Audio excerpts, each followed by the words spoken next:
What's up, YouTube? A lot of you guys have been asking about how I live alone as a wheelchair user. Today, I get to show you my crib. Come on, let's go.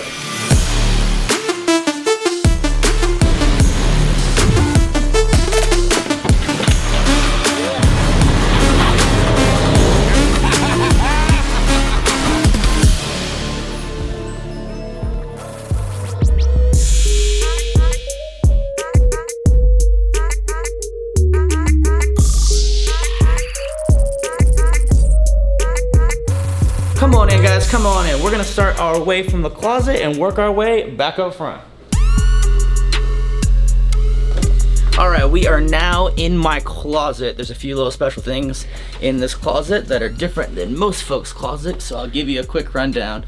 First thing is, whenever I do laundry, I hate folding clothes, and the way I got around folding clothes was to put all my clean clothes unfolded on a tabletop.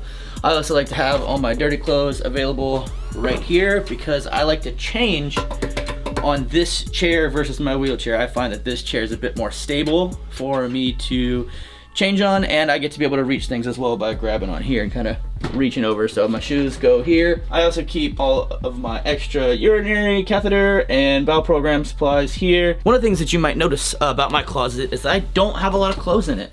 I have 2 pair of shoes, maybe a single backpack. The reason I like to do that is, for me, less items mean less mess. Less mess is easier to clean, and it means less clutter, and that gives me the ability to have the freedom to live alone and not have to worry about someone cleaning up after me. You'll notice that's gonna be a big theme through the rest of the video. I only have a select few items for each task that I do throughout the day. Alright guys, so we are coming out of my closet right now, and I'm about to show you some of my shower stuff and some of my toilet stuff as well. So here in my shower, I've got a seat that I grabbed off Amazon. It's really simple. One of the things I liked about it the most was that these arms can move up and down, or that are completely removable if you want to transfer in and out. Another real simple thing that I use is a drop-down shower head with different features, so you know you can spray your butt and spray your face and all your hair. I also like to use a loofah on a stick. That's my custom loofah. The reason I like to do that is because it cleans hard to reach areas like my back, low back, butt, legs. All right, and on to my toilet. Since I am an incomplete and I do have the ability to stand and walk, I like to stand to pee. What I have here is a bottle of hand sanitizer, Huggies, natural care wipes that you can get from basically any store, and individual lubricating jelly. I also have my catheters over here to the side. One of the boxes is full, the other one is empty, where I dispose of my empty catheter instead of having to fill up the entire trash can. I don't personally use a padded or cushioned seat. My personal bowel program is so quick, I don't have to worry about sitting on it for too long. All right, let's go ahead and roll on over to my sink. One quick pro tip you wanna make sure you do when you're using your sink is go at it sideways. If you go at it straight ahead, it's gonna be really impossible to be able to get the sink, but if you go at your sink sideways, it's even better. Here's some of my essentials. I got mouthwash, toothpaste, floss, face lotion, chapstick, but one of my favorite things I have is this floss stick right here, and it's because I can use it without having to worry about my broken arm getting in the way. There's this common stereotype that wheelchair users smell bad, so I have to make sure that not only do I not stink, that I also smell good. Over the years, I've amassed a really large cologne collection that I'm really proud of. One of my favorites that I'm gonna actually wear today is called Y by YSL. I like the perfume over the cologne just because it's got an oil base and it lasts just a little bit longer. Before we move on, I need to start a load of laundry. So I use a standard washer and dryer as opposed to double front mounted. You know, the ones that have the doors here and the doors here. The reason for that is that I have the ability to stand and reach in and grab my clothes if I need to. Also, if you notice, I don't separate colors. Sorry, Mom. I've seen people use these kind of washers before with pinchers, those little clamp grabbers where you just reach in and you grab it if this is your only solution. I have a friend of mine who is more complete and a higher level. You've met him before. His name's Kyle. He's in this video up there. And he uses 2 front facing. For the most part, laundry is actually pretty simple. You literally just throw your clothes in and press a button. All right, and now we're about to go check out the studio.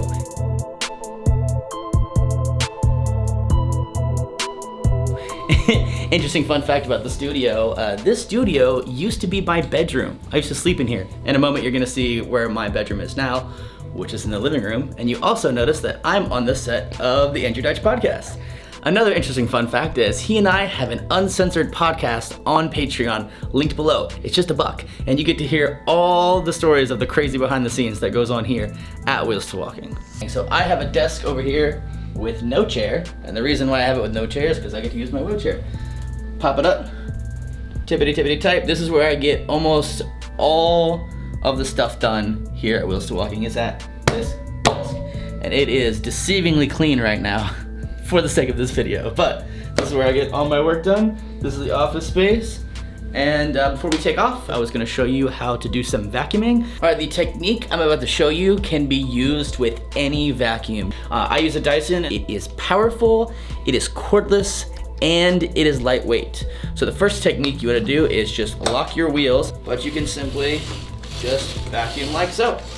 Switch to the other hand, go like this. If you don't have enough core balance where you can lean forward, very similar to the sink, you can turn yourself sideways and vacuum sideways while holding on to your opposite wheel. This can be used with any kind of vacuum, not just this Dyson.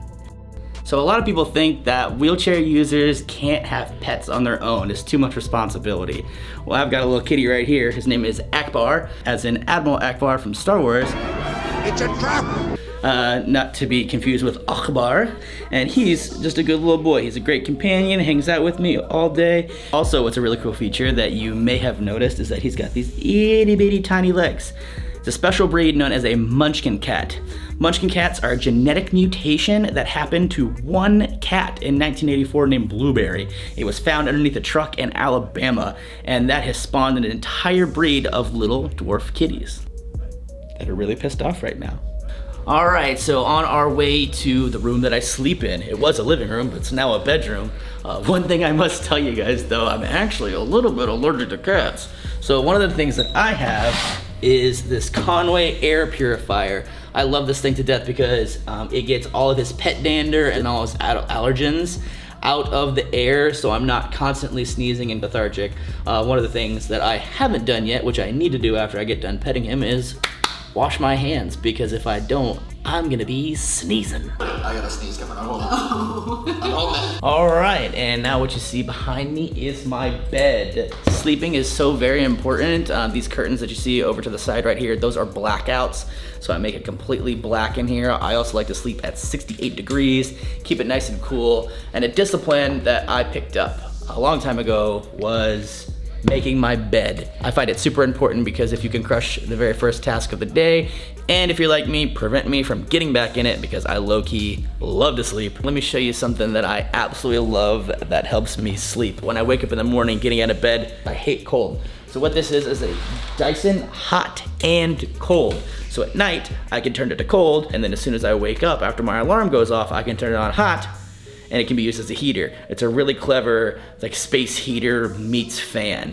It's not the most powerful when it comes to actual force, but it does a really good job of kind of giving you that calming, whirring sound, and then also cooling you down. A lot of people have asked me, what the heck is written on my wall? Well, it's two things actually. The first thing is when it says, do what matters. I wrote that on my wall as a reminder. It was after spending, I think, maybe 8 or 12 hours straight on dating apps, just swiping, and I ruined my entire day doing absolutely nothing, and I was just completely frustrated at myself for wasting the whole day. So I grabbed a Sharpie and wrote, do what matters. The next thing is that little equation you see down there, H equal R over E. Well, what that means to me is happiness equals reality over expectation. So the way that I remain happy is to focus on the reality and not my expectation. All right, now let's go into my kitchen. I need to go ahead and wash my hands, but I'm gonna show you a little trick that I use for washing dishes as well. Similar to the bathroom, sideways. And you just set everything up that it can be reached within sideways reach.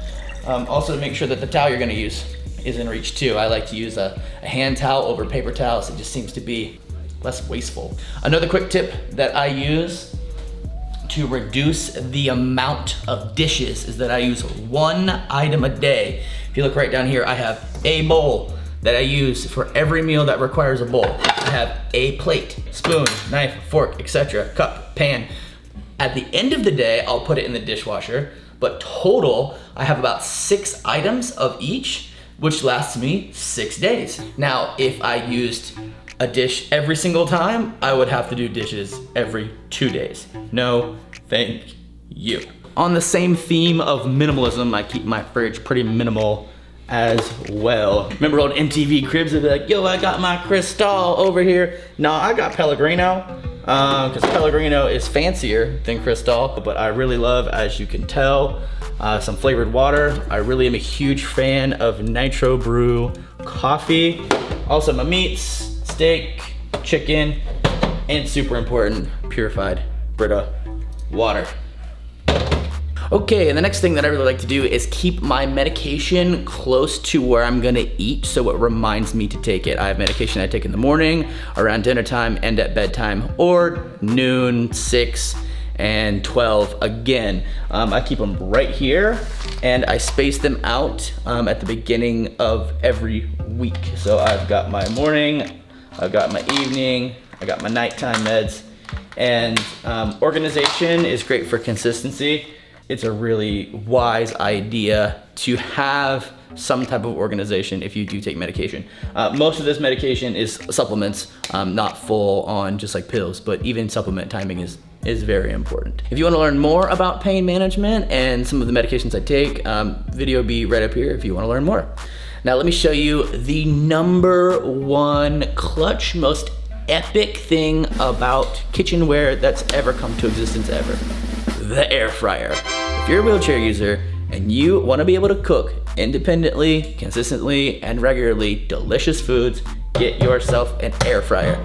It is awesome. I want to say it's around $100, maybe a little bit more for some brands, maybe a little bit less for other brands, but you can cook chicken, you can cook steak, you can cook sweet potatoes, you can make fries, shrimp. I mean, literally anything you can cook in an oven or on an oven top, you can make in the air fryer. Perfect temperature, perfect flavor, awesome recipes. I cannot tell you, like, as soon as I got the air fryer, game over. That's literally all I use. On the theme of minimalism, air fryer, microwave, a single pan, and that's pretty much it for all of my meals. Another pro tip that I do that keeps me from having to go to the grocery store all the time is to buy items in bulk that I know for sure I'm gonna eat. For example, I'm always eating oatmeal, so I have no fear in buying a whole bunch of oatmeal. I always eat rice, and one of my favorite kind of rice is jasmine sticky rice, so I buy a whole bunch of jasmine sticky rice. I also keep all my sauces and all my spices and all that other fun stuff in this space as well, and even other little random stuff that just happens to fit. Like, I got a cool little open pantry here. Not everybody has this, but I think it's pretty cool. The last thing I want to show you is the litter robot. This is a self-cleaning litter box. I kid you not, I clean it maybe once a week, every 10 days, and it's so cool. Check it out. So you've got this entire hub system where you put the litter inside. The little animal, little kitty, does its little business in there, and then what happens is this whole deal spins, and when it spins, it dumps all the waste into this little underground bin. When you're done, all you have to do is just pull out this trash bag right here to pull out your underground bin. This is sanitary enough and clean enough that I have it in my kitchen. There's no ammonia smell, there's no poop smell, it's minimal cleanup. I literally, look, litter box, food. Like, there's no dust either. Like, it is the most epic investment when it comes to owning a cat ever. All right, y'all saw the studio, y'all saw the bedroom, y'all saw the kitchen. I got some Instagram replies to get to. Y'all need to get on out of here, bye. Yo, but for real though, make sure you like, comment, subscribe, share it with all your friends. Hit me up on Patreon if you want that podcast. See you later. Deuce.